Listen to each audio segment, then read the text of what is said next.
Welcome to Beauty Marks Podcast, a space where we embrace marks acquired through our journey. My name is Elizabeth Savion, and thank you for joining me on another episode of this podcast. So I've been doing a relationship series, and on this week's episode, I have Kendra Allen, which is Break Up Bestie on Instagram, and she actually helps women get through breakups. So on this episode, we're going to be talking about healthy ways to deal with the breakup, getting through it with the support system, things to avoid during a breakup, what things make it harder, and then as well as can exes be friends, and just diving into other topics as well. So I'm excited for today's episode. Let's just get right into it. So in today's episode, I am so excited to have a special guest, Kendra Allen. Welcome to Beauty Marks Podcast. Thank you so much for having me. I'm so excited to chat with you. Yes. So for those that don't know you, can you talk a little bit about what you're passionate about and talk about Breakup Bestie? Yeah, so I own a company called Break Up Bestie that I started about 3 years ago. And I'm essentially passionate about helping women walk through heartbreak, which is, one of the most common things we go through. It's also one of the hardest things we ever go through. And I just get so much joy out of being able to guide people through that. And so I started it just as a side like blog and Instagram account about 3 years ago. And then a little over a year ago, I launched it into a full business. And so I've been able to do that as my main job for the last year, which is so crazy to me and so wild that that's, where I've ended up, and I'm able to do this, for my livelihood, which is so awesome. Yeah, because you're so passionate about it, but you're also helping like a community of women that go through that all the time. Like, that's so relatable to so many. Were you actually going through a breakup when you started it, or was it because you were actually out of like healing, to start that? Yeah. So I actually launched the blog the year I got married. So I was definitely not in the middle of a breakup at that point, but I started it out of a need for myself. I tell people I started it, to help myself like years earlier. I had, a pretty long history of really unhealthy relationships. I had a lot of patterns that weren't serving me in terms of the kind of partners that I was going after. And so I had, years of that was, never really healed or never looked at.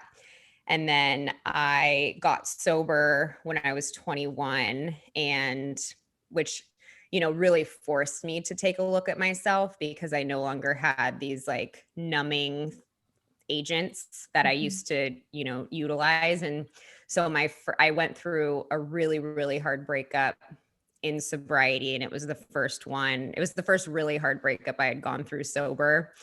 And I made this decision at that point that I was going to actually figure out how to go through this breakup, because in the past I would either jump into new relationships or just distract myself or, drink it away or any of those things. And I made this decision that I was going to figure out how to go through a breakup in an actual healthy way, because I got to this point where I was just sick of putting myself through the same things over and over again. So I made it through that breakup. And then I started having friends come to me for breakup advice, and then friends of friends coming to me for breakup advice. And I ended up looking online at just like what kind of breakup advice there was out there. And I really didn't see a lot. I didn't see anything that was dedicated to giving really practical advice, and not just practical, but also healthy, which I know healthy there's a lot of different ways to say someone's healing in a healthy way. But a lot of what I saw was how to get over your ex in, 28 days, and how to get your ex back, and all of this gimmicky kind of stuff. So I thought, okay, this is interesting to me. I'll start an Instagram and see how it goes. And then it just, evolved from there. So it definitely evolved from a need of my own. And I always try to think of myself that breakup was 5.5 years ago, almost 6 years ago. So I always think about myself 6 years ago of where I was at and how I can help, how I could have helped her. Wow. I love that because when we go through something, we never know that like we're going to eventually like talk about it and like be able to help someone else through it. Like I feel like in that time, I'm sure you weren't thinking like, wow, I would love to help a friend, go through her breakup. It's like, no, you're just thinking about yourself and how you're processing your emotions. So that's amazing how you're like you being healed. Now you're able to help other people. I wanted to go back to something that you said when it comes to, going through it sober. Like you didn't have anything to numb you or like kind of go through those emotions. What made you though? Like, was there a breaking point where you decided like, I'm done, like trying to do this, like numb the pain? Like, I just really want to like get over this and, start healing or start being healthy about it? Yeah, kind of, but I don't think I had that level of awareness at that point. I was a blackout drinker that just kept, I was that like friend that was annoying to go out with because I would always get us in trouble or just, completely lose control of myself and just, embarrassing, Mhm. dangerous, like all of the above kind of a thing. And it was something that I just completely lost control over. So honestly, when I got sober, I wanted to stop that. Mhm. And then once I stopped drinking, I realized how much I was using alcohol to hide and to numb. And so that's like really what the journey of, Mhm. they say like someone's sober and then someone's like in recovery. And like for me being in recovery, it was something where it was like, I need to get to more of the root issue of Mhm. things and look at where I'm using alcohol and where instead I can use healthier coping mechanisms. So, at first it was just like, I want to stop getting in trouble and losing friends and embarrassing myself and all of that. And then it turned into, okay, how can I implement recovery into my life? Mhm. Yeah, that makes sense. I mean, when you also were going through a breakup, it was like the first time that you like that was probably like your first instinct to like go back to what you were known. So that's challenging yourself. And that's what I always say. Like, I mean, I was in a relationship for 7 years. And even prior to that, I was in a relationship for 3 years. And, like I'm a very long term, but unhealthy relationships. And I feel like everyone has always told me when I get out of a relationship, like, you need to start dating. Like, you just need to go out, Yeah. like, party, like, get drunk, like, enjoy your life. You're young. And I am the kind of person that does, like, maybe because I just saw other people go through that and I saw how that wasn't effective because then they would like suffer afterward, meaning like they would numb it and then they would like be bawling like a year later being like I'm so hurt still, and I'm like like so I just saw that from other people that I didn't take that route. However, I feel like the reality is that you do want to suppress the feeling when you're hurt. You don't want to go through, like, it's a very uncomfortable thing, especially if you see the guy doing great Yes. and you see that he's like out and like you're like, what, I need to have a girls night, like I need to go out. It's like a competition when that's just unhealthy. So can you talk a little bit about that, when how you're Yeah. all about breakups and the process, and that's what we're going to be talking about today, going through a breakup, when it's time to let go, healing from that. So can you talk a little bit about that? Yes. I mean, you're so spot on. I tell people like you're going to deal with the breakup pain now or you're going to deal with it later. There's just no such, I just don't literally, I don't believe there's any such thing as not feeling the pain or not dealing with the pain. So, but I also, to your point, like, I don't believe that we need to feel all of the pain at once. And that's why in my coaching and in my courses, I talk a lot about maintaining this balance between feeling and distracting, because Mhm. at the end of the day, like, you do still need to go to work. You do still Mhm. need to maintain your commitments and keep that stuff up. so we can't just, intensely feel all the pain all at once. So that's where like the distracting thing comes in. But then we also, need to leave time to actually feel the feelings and cry and, Mhm. lean on friends. So, it's in, going back to like, did I want to go back to drinking after the breakup? It's interesting because I think, there are what we would term like unhealthy coping mechanisms. I think there is a space for them. It's just a matter of like really paying attention to if it works for you. Mhm. For example, after my last breakup, after I think it was like a couple months, I got this urge to just like have a one night stand. And I went and sought it out. And like right when the person left, I just immediately started bawling. And I was like, Mhm. okay, this doesn't work for me. And that's okay. Mhm. So it's just a matter of like what works. Like maybe sometimes shopping works. And then sometimes it leaves you feeling emptier and it just makes you feel worse. Mhm. Drinking and going out with friends can be awesome until it's not awesome. So Mhm. really just paying attention to what kind of coping mechanisms work for you. And a lot of the time it might take some exploring of what is going to work and what's not, and something might work one week and not work the next. So it's really important throughout a breakup to be really in touch with how you're feeling and what your needs are. And then in terms of jumping back into dating, yeah, I'd say like I never really recommend someone to jump right into it. I tell people dating should be an addition to your breakup healing. It should never be a substitution.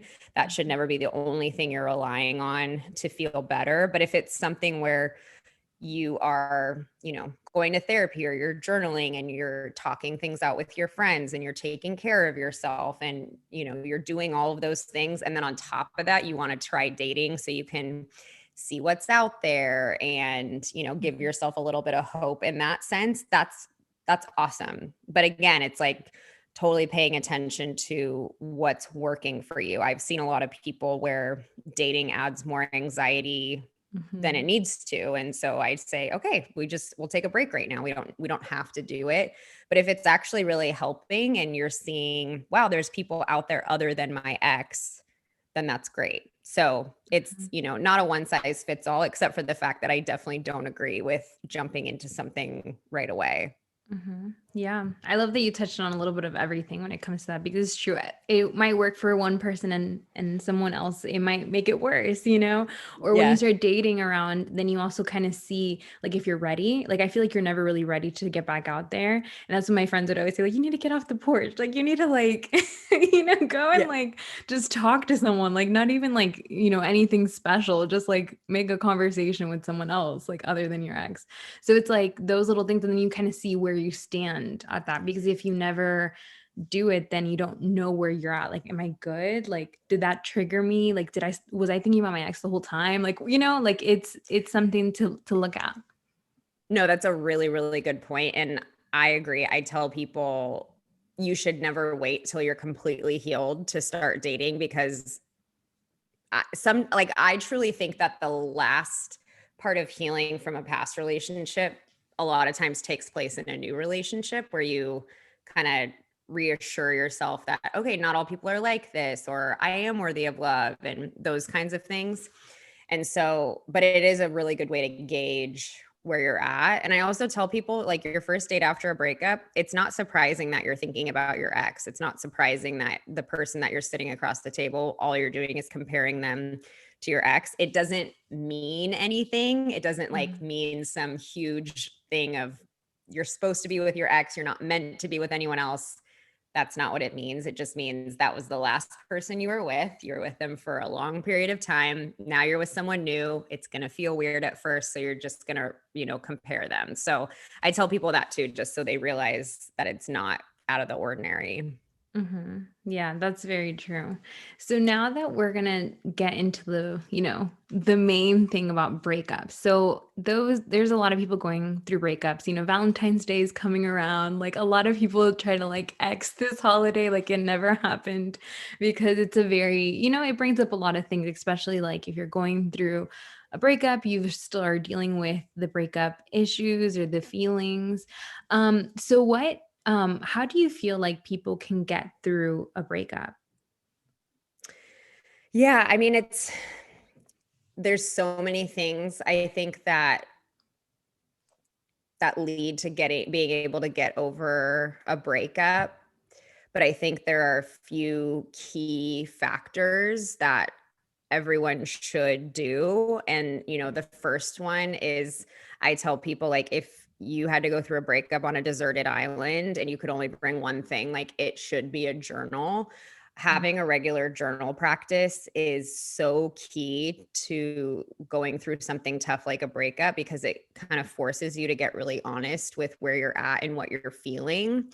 Because like we talked about, if you're not feeling your feelings, they're not going anywhere. They're not just like magically dissolving. They're Mhm. just sitting within you. So making sure that you're dedicating like 5 to 10 minutes a day writing that stuff out.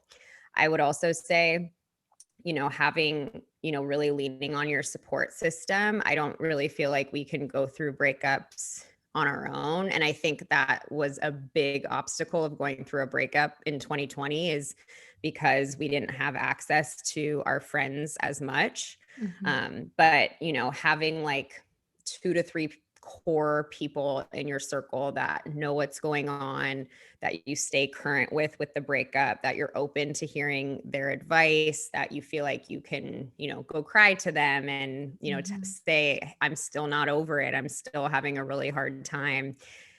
Having that support system is so important, because it is one of like the lowest, parts. It's one of the lowest times in our lives, I believe. So having friends like that to be able to hold you up when you feel like you can't hold yourself up.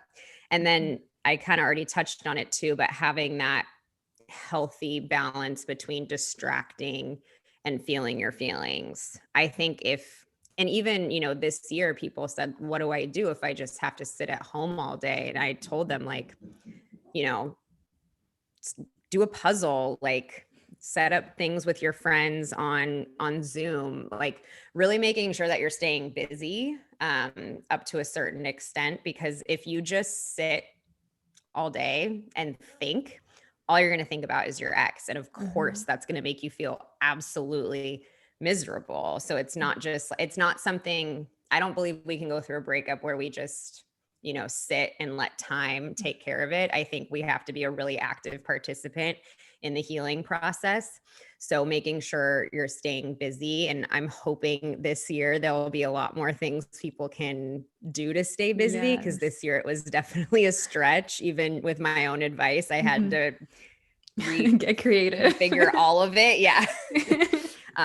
But yeah, staying busy, feeling your feelings, leaning on a support system. I think if those are like the 3 things that anyone starts with, that's like a really good place to start.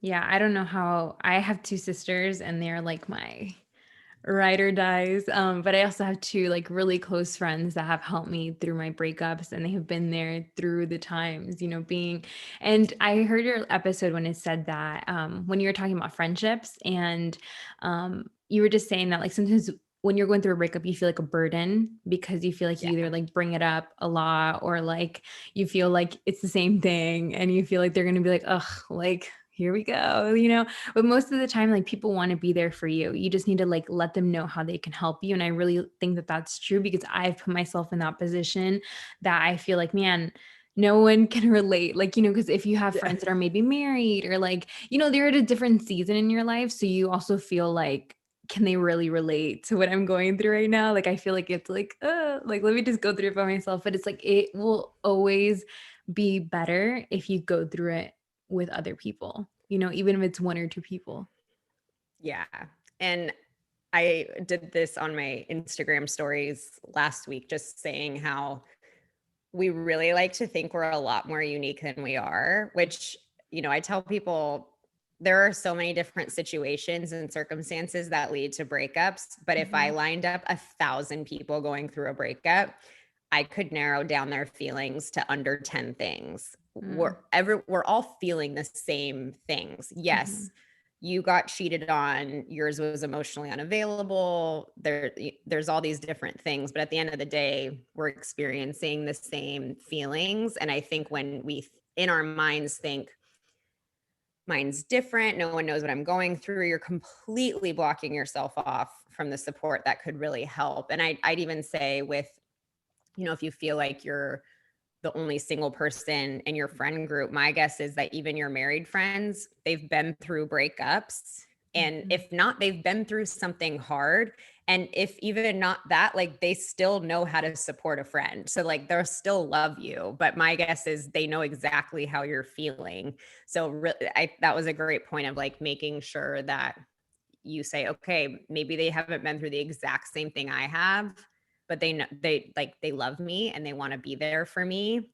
And two, asking for exactly what you need. I think so many of us just go to our friends and say, I just got dumped. And then our friends will help us in the way that they'd want to be helped. It might not be the way we want to be helped, but we'll say, oh, they weren't supportive. So then you don't go to them anymore, instead of saying, I just went through a breakup. I'm feeling awful. Could you come over tonight and sit with me and watch a movie with me? Or can you FaceTime with me? Can I have a hug? I need this. That's how you get people to help you. And most times people will say, I'm so glad you said something. I had no idea that that's what you needed. So asking for what you need. And in terms of like the being a burden on people, I tell everyone, your friends are adults who know how to speak up for themselves. So if you're really burdening your friend, which my guess is you're probably not, but if you really are, they can speak up for themselves. Like they can come to you and say, hey, this is becoming a little overwhelming on me. Can we set up maybe some boundaries on how to deal with this? But just remembering, like, don't assume your friends' feelings, because they have a voice and they're adults and they can speak up for themselves if they have to. Yeah, that's so true. I think that we always really do assume what people are thinking about our situation when it's always so much better. Like we don't give people the benefit of the doubt in that. Because I was in my long-term relationship, I was on and off with the relationship. So it got to the point that I even felt like embarrassed about like coming up to my friends because it's like, oh no, again. Yeah. Like they just helped me get through this. And now I'm saying I'm going back. And now I'm saying that I'm talking to them. And then, and so I started seeing that I would like hide things from them. And something that I know that I ended up getting called out by one of my friends is like, if you don't tell, like, I'd rather you tell me than me be in the dark about everything and not know that you're like really going through it again. Like, I'd rather you just be honest and open to me through that breakup, because I want to be there for you, even if I don't agree with you, even if I don't agree with you going back, so I can relate to that a whole bunch. Yes.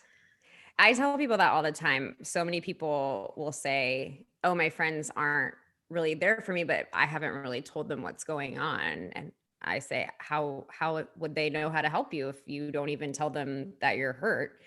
And the biggest reason people do that is because they're either embarrassed and I've been in that situation too, where I remember friends saying like, when are you going to stop doing this? This is really frustrating. But I'm so glad that I kept telling them the truth, because I'd so much rather do that. And, our friends are allowed to be frustrated with us. That doesn't mean that they don't love us. And honestly, it's good to hear. It's sometimes good to hear the frustration, because there's been a couple of times where a friend has said something just at the right moment that it clicked for me. And I'm glad that I was in that position to be able to hear them say that. Yeah. So be thankful for those friends that are honest with you. That's for sure. Honestly, You don't want them to be and patting you on the back for just because, yes, because I think we all know how hard it is to confront a friend about something. It's not, I'm like a hardcore people pleaser. If I confront a friend about something, it's dire, the fact that I brought it up. So I always remember that too. Like if a friend's confronting me about something, I think, wow, this took a lot of courage for them to do that. I should listen. Yeah. Yeah, that's very true. Now going through a breakup, when someone's going through a breakup, we have to be, find healthy ways, go through the feelings and not like know the difference between a distraction and, you know, healing and just normal things that happen when you're grieving a loss of a relationship. But what are things that someone can avoid during a breakup to not do that will make your life so much easier when going through a breakup? Yeah. Well, the first one is not contacting your ex. I mean, if anyone has stepped foot on my Instagram page or been on my podcast, I'm a huge proponent of the no contact rule.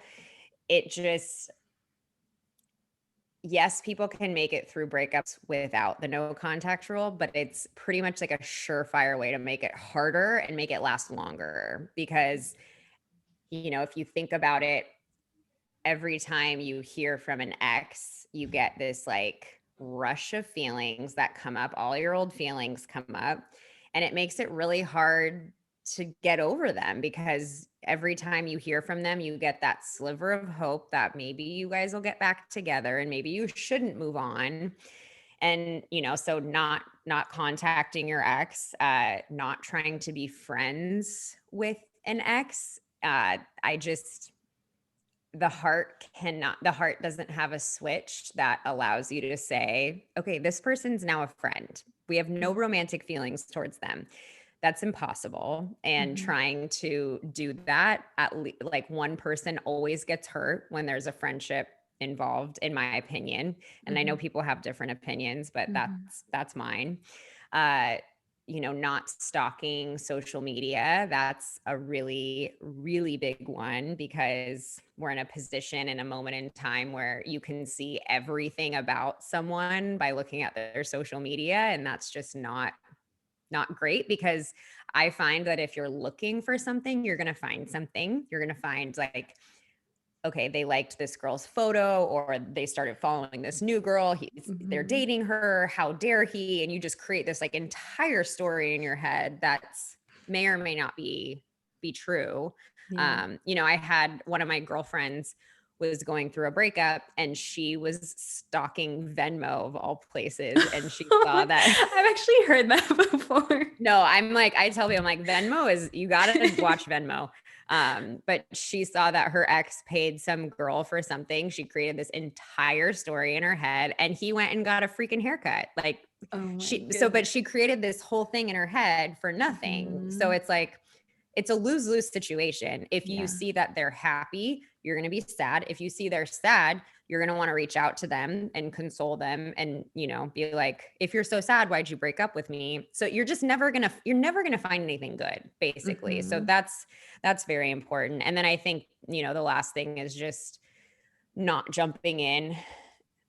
So there's kind of two things. Not jumping into something new right away. That's very important. It's a temporary fix, but your breakup pain is still waiting for you when it's Mhm. over. And that's just how it goes. And then the next thing is not isolating, which this year obviously makes that a lot harder, but not isolating. That's really, really important. And I don't even care if that's like you're texting a couple friends throughout the day, but you know, just sitting by yourself, not talking to anyone, that's a big no-no after a breakup. Yeah. Yeah. Cause going through that alone, like you're in your head, like what you were saying, like you're literally playing out every, like, what if I would have said this? Yeah. I think it was in one of your last posts that said, that what sometimes we replay the situation and think, cause you were giving an example of something that you spoke up about not being invited to a wedding. I think that Yeah. was what it was. Yeah. And, you were saying something that I was like, wow, that's so true. Like we really think that, like, what if I wouldn't have spoken up and like, maybe we would have been together still. Maybe things would be okay now. Like we play out all these situations, but if it was going to end, it was going to end one way or another. Meaning, like, if it wasn't that conversation, if something else would have triggered that, then it would have been another conversation that maybe could have led. So it's not that that one thing that you said, or if you wouldn't Yeah. have showed up that one day, like, all those things kind of come up to surface when you're going through a breakup. But when you're going through it, you kind of feel like you're looking for every scenario, or why didn't I see the red flags? Like, why didn't I see the warning signs? So I have found myself there multiple times. Yeah. I call them the could haves and like the could haves and should haves. Like we obsess on that. And it makes sense. Breakups are most of the time we don't really see them coming. Even if we do, it's still a very big shock to the system. And it's still something that with every ounce of our being, we want to reject. We don't want it to happen. We want it to go back to how it was the day before, the week before, whatever that is. So our brains will start rationalizing why it happened, how it can be fixed. Well, if this just was fixed, then we could be together, or whatever that the case may be with that. But we get into this crazy obsession. And two, like a lot of times we jump to blame ourselves for a lot, like what you said. And whether that's, why didn't I see the red flags? How could I be so stupid?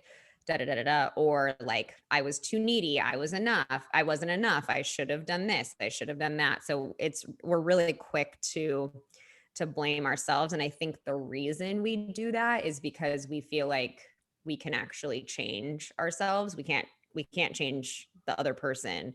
So if we can change ourselves, then maybe we can make it work, or maybe we can get back together. When at the end of the day, it's like, no, it just wasn't meant to be. And I tell, like, when people get obsessed on the could haves and should haves, I just tell them, like, if you were supposed to be with your ex, you will be. I don't care if you break up. I don't care if you move states. Like, if you're supposed to be with someone, you're going to be with them. So like, take all this pressure off of you and just remember, like, that's the case. Like, if you're meant to be with someone, you're going to be with them. If you're not, you're not.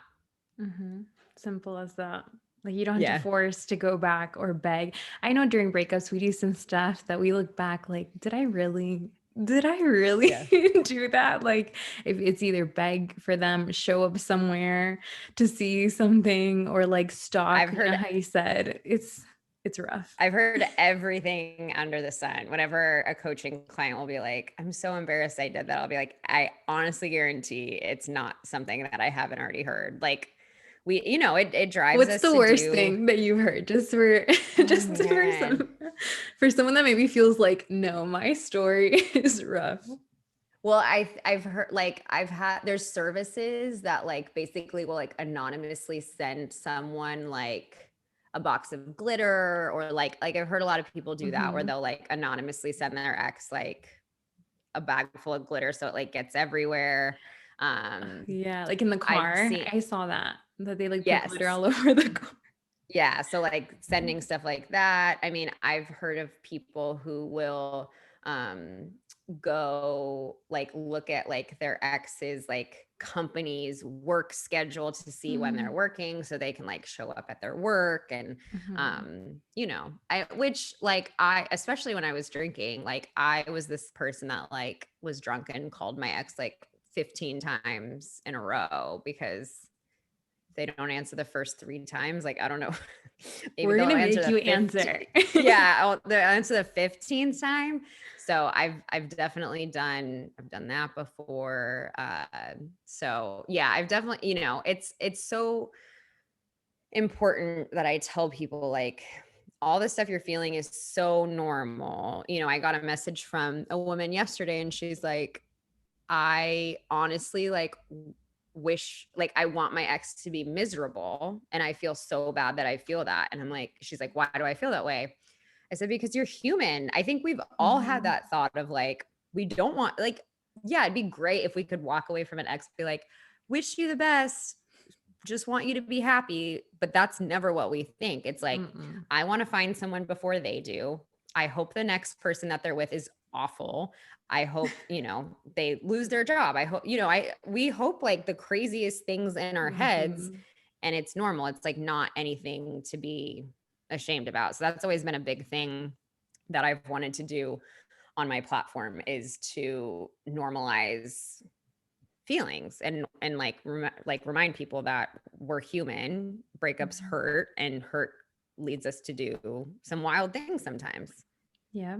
It's like, have grace with yourself, because those painful things can lead us down a way. And it's like, but at the end of the day, like, I feel, in my opinion, like it's like the full circle. Like, you don't want to leave people, like you rather leave people better than they came in. So if you were a blessing to that person's life and they're doing good, your good is coming. Like, you're going to be okay in your own area. Like, you can't compare that.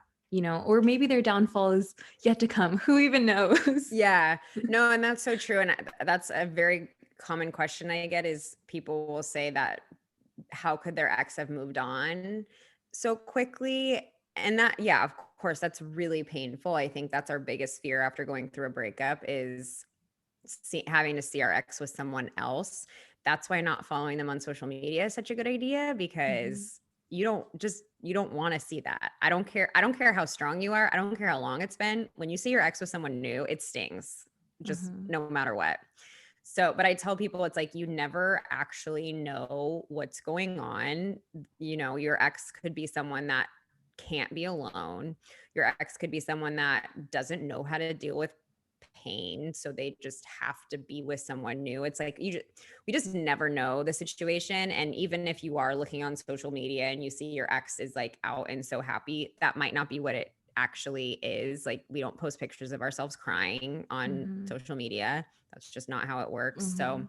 so keeping that in mind, like everyone, and I tell people like everyone deals with breakups differently. We all deal with them in our own ways, and you really can't like judge how someone else is doing it necessarily. And two, you like, even if your ex looks happy, we're all really quick to make that mean that we never meant anything to them, which Mhm. is just so not true. Like anything your ex does after your relationship is over doesn't invalidate the fact that you had a relationship with them, and doesn't invalidate the fact that they cared about you and loved you and all of that. Yeah, but we like try to put it all together that means that. But that's like our own like kind of that normal feeling of feeling vulnerable of like trying to compare the situation. And I always say Instagram is a highlight reel, so you're always going to see the best parts of someone's life on there. So it's true, they might have a terrible relationship, but they're posting like if it's all great.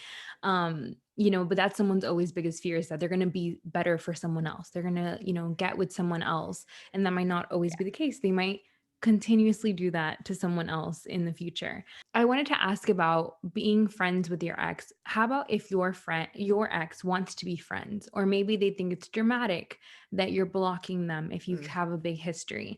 Can you talk a little bit about that?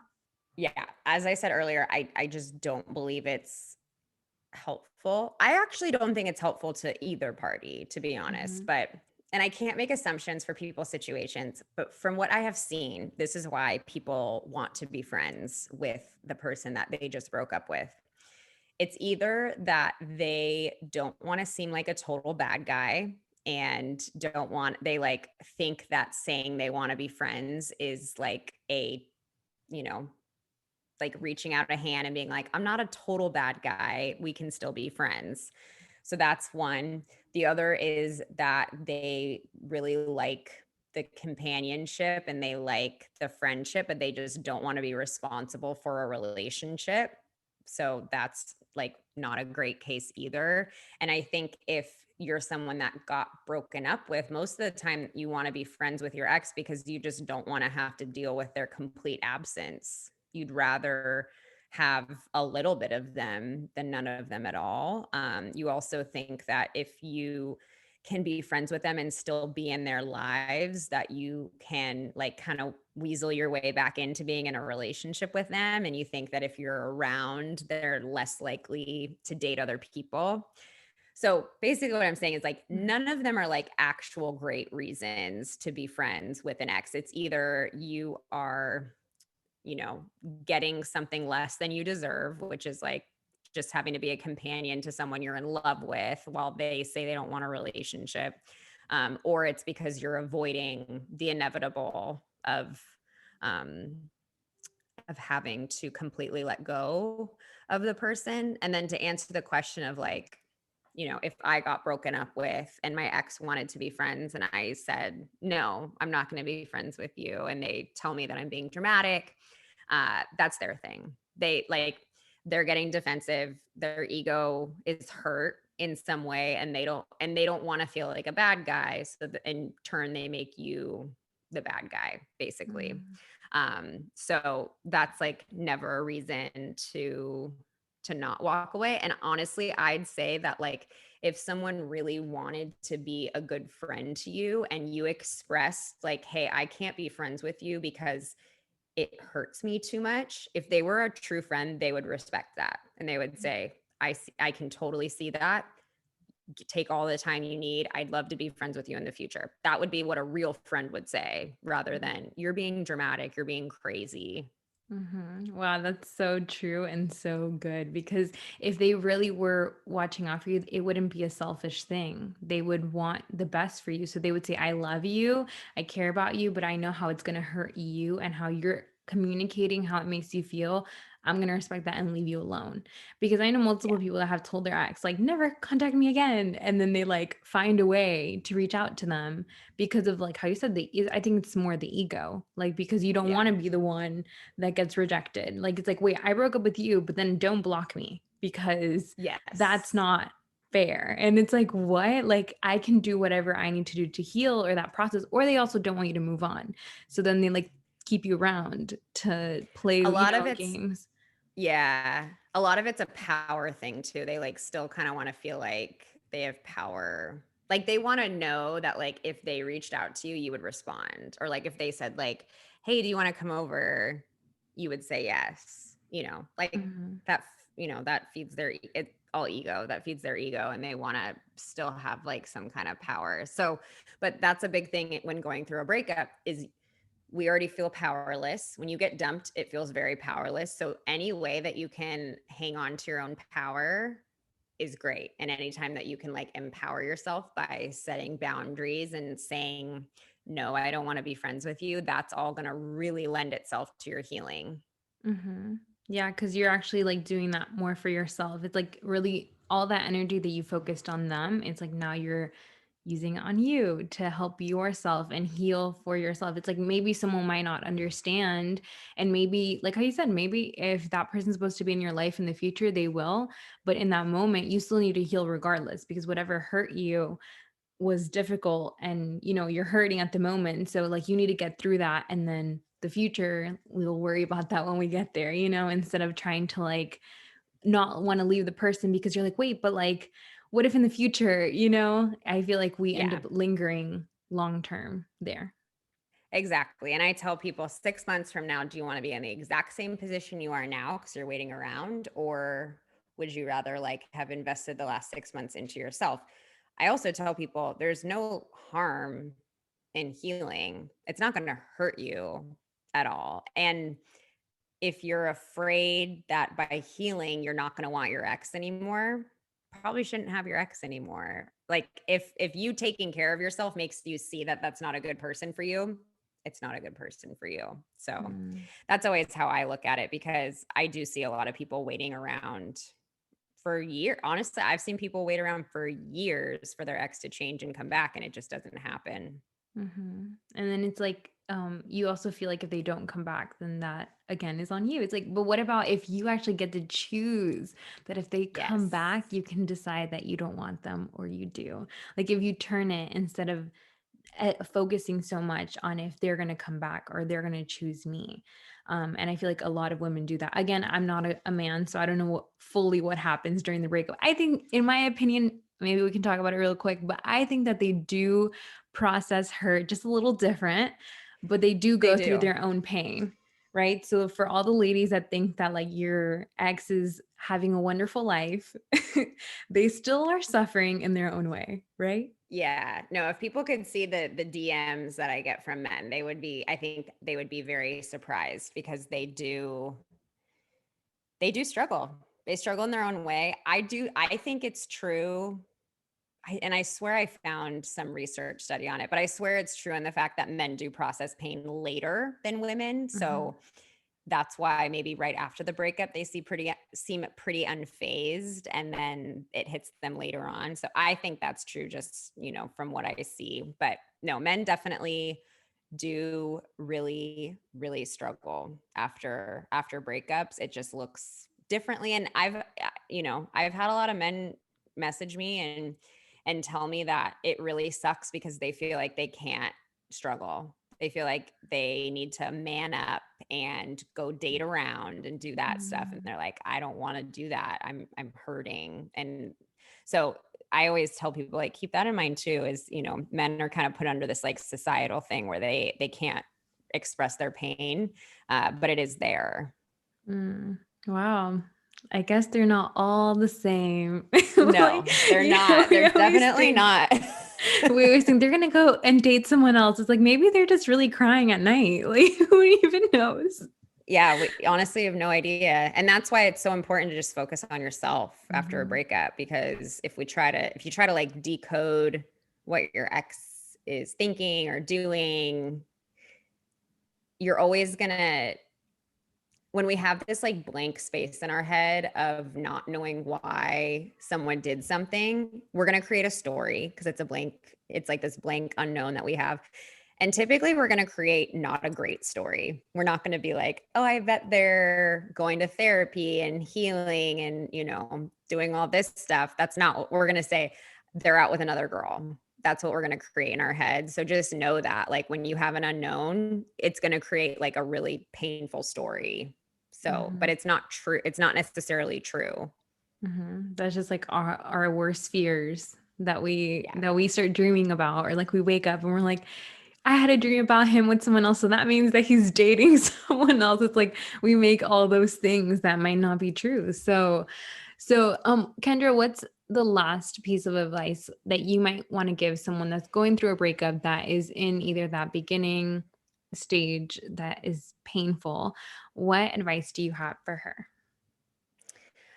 I think the biggest piece of advice, and I always end my podcast with this, is just reminding people that it's going to pass. I know when you're in the thick of a breakup, it feels completely overwhelming. And it also feels like it's never going to end. It feels like I'm going to feel this way forever. I'm never going to find someone. I'm never going to find true love. I'm never going to be over my ex. And just none of that is true. It always passes. And I also tell people, even though it doesn't register right in the beginning, but time and time again in my own life, and now that I get to work with so many other women, I see that all of these times end up being a huge blessing in disguise in one way or another, whether that's, a few months from now, you realize, thank God I didn't marry that person. That was not my person. Or you discover these new things about yourself because of the fact that you really dug into the healing and working on yourself. And the last thing I'll say is, I truly believe that breakups are this really beautiful opportunity that we get as human beings. As much as we don't want to admit it, our highest motivator, I think, is pain.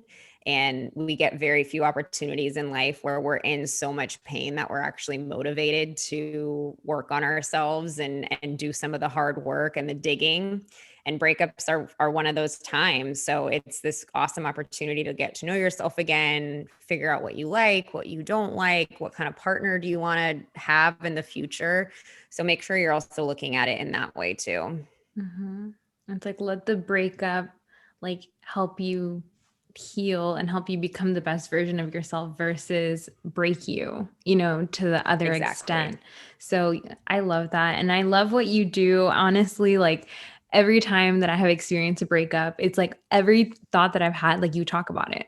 Like it's like the reminder of like, don't text your ex. Like before you text your ex, look at this. Like, you talk about all those important things and like make people feel like they're not alone. Even if they don't have a friend, like physically, you're like a virtual best friend. Like, you're like the virtual like cheerleader that's like, we're going to get through this. Let's talk about it. So where can people find you on social media and your podcast? Yeah. So the easiest way to connect with me is at my Instagram, which is at your Breakup Bestie. And I'm usually really good with DMs, so you can connect with me on there.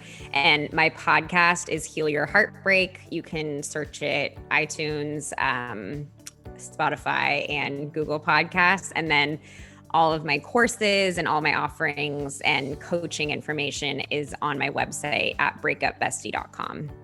Awesome. So check her out. If you're going through a breakup, or if you know someone going through a breakup, send this podcast to them, because I know that sometimes it might be that day that they need to hear that encouragement, like this encouragement that we talked about today. So make sure to share it with someone. And thank you so much again, Kendra, for being a part of Beauty Marks podcast. Thank you so much for having me. As always, thank you so much for joining me on this week's episode. If you enjoyed what you listened to today, make sure to share it with a friend, subscribe to this podcast, and follow me at Elizabeth Savvy. I'll be posting some cool content over there. And then remember that this week is the week of love and friendship. So make sure to celebrate with those that are around you, that you care about, even reminding your friends, thank you so much for being there for me through my breakups or being there for someone else. So I hope you have a great week, and I will see you guys in the next episode.